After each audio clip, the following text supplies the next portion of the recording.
this video, we're going to show you how to install shocks on your Volvo S60 located in the rear suspension.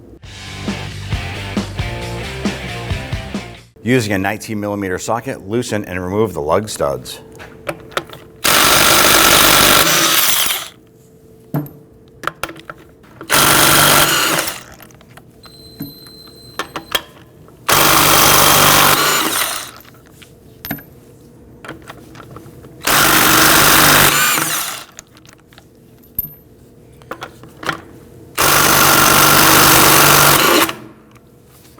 Hold that wheel in place.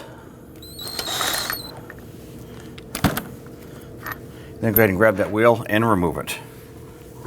Set it aside. With the trunk lid open, you want to go ahead and remove the tray on the bottom. So pull up, pull that towards you, and fold it, and remove that. Go ahead and set that aside. Now we're going to be replacing the shock on the passenger side of the vehicle. So we want to go ahead and remove the covers here. There's going to be some plastic push buttons here holding the material in place on the bottom. Go ahead and use your trim tool. You want to go ahead and pop these buttons out.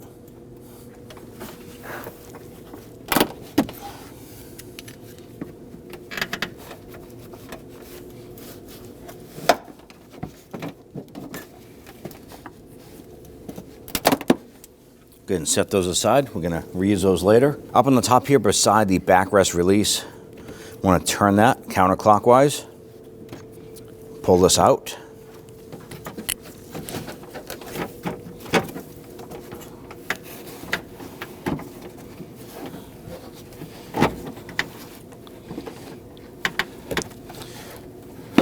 Set that aside. Remove the panel on the left and go ahead and pull this up and out.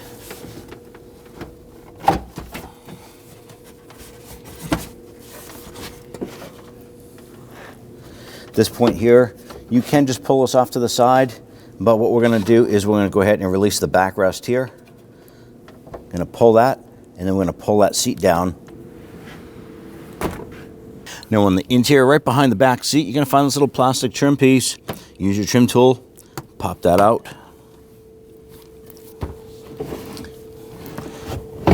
And it's going to allow you to pull that right out and away. Now with that back cover removed, you want to go ahead and access this foam pad. You can simply peel that back. Now I'm just going to go ahead and put one of my tools here to hold that foam back because it is glued to the floor. Now right here, I'm going to access the center of the shock assembly, and this is an 18mm nut here. I'm going to go ahead and clean the threads off here. I'm going to use a little bristle brush, clean the threads of that rust, and then zip that nut off.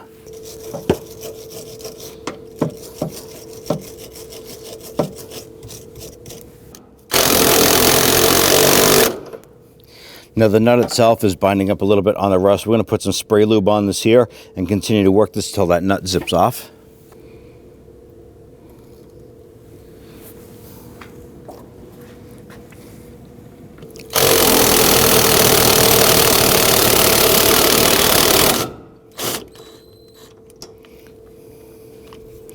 There it is. I'm going to set that aside. Now let's move to the bottom of the vehicle. And on the bottom side here, we have our lower control arm, and our shock bolt runs right through to the back. It's a 15mm. We're going to go ahead and use our 15mm on our impact gun, loosen and remove this bolt. I'm going to pull that bolt out and then slowly lower this down.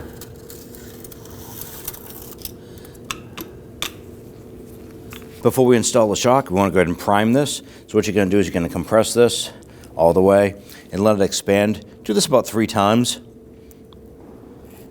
Doing this allows the hydraulic fluid to move around inside, and it's already stiff, as you can see. It's a lot stiffer than it was than the first push.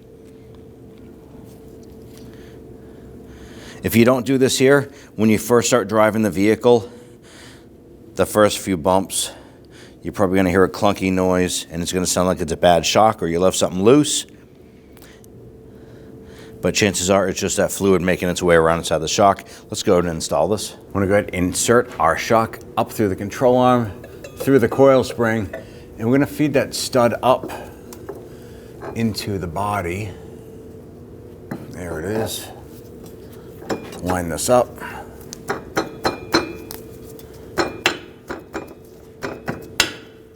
I did put a little dab of anti-seize compound on the threads here.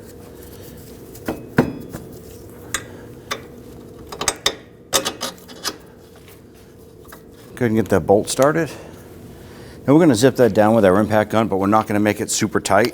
We just want to snug it gently, and then we're going to come back and torque it later. Now the nut we're using here is a replacement nut, and it has a nylon lock ring on the inside to keep that from backing off. And that's why it's grabbing on that stud or the shaft of the shock and spinning.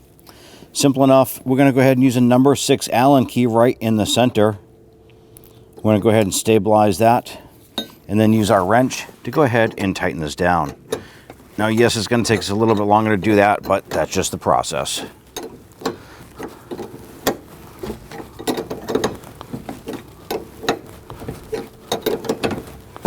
Let's go ahead and torque this down to 44 foot-pounds.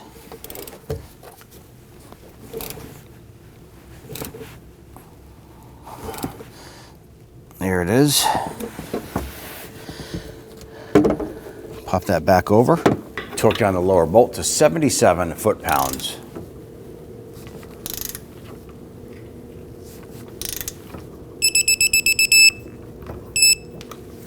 Gonna insert our rear panel here.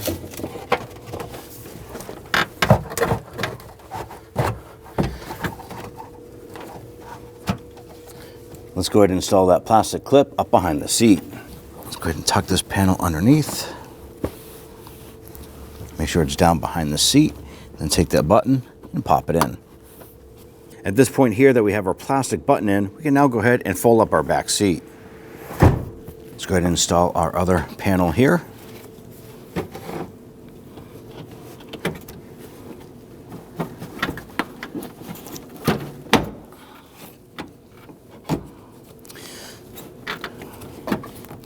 Turn this dial clockwise, quarter turn, it locks it into place. Let's now go ahead and install our 2 plastic push pins at the base.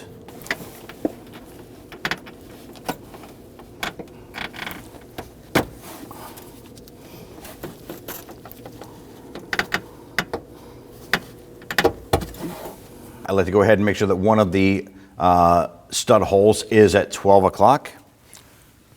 Grab your wheel,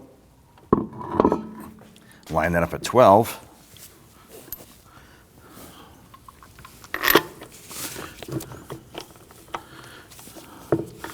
It makes it easier for you to line up that wheel.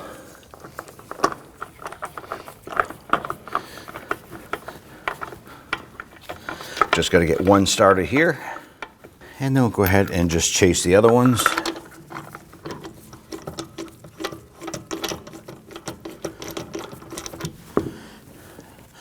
Once we get all these started, I'm going to come on back and snug them down.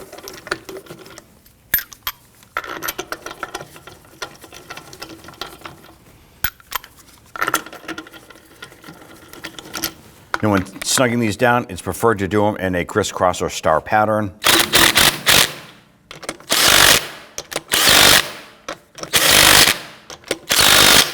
Let's now torque down our lug nuts to 103 foot-pounds. Once again, we're going to do this in a star or crisscross pattern.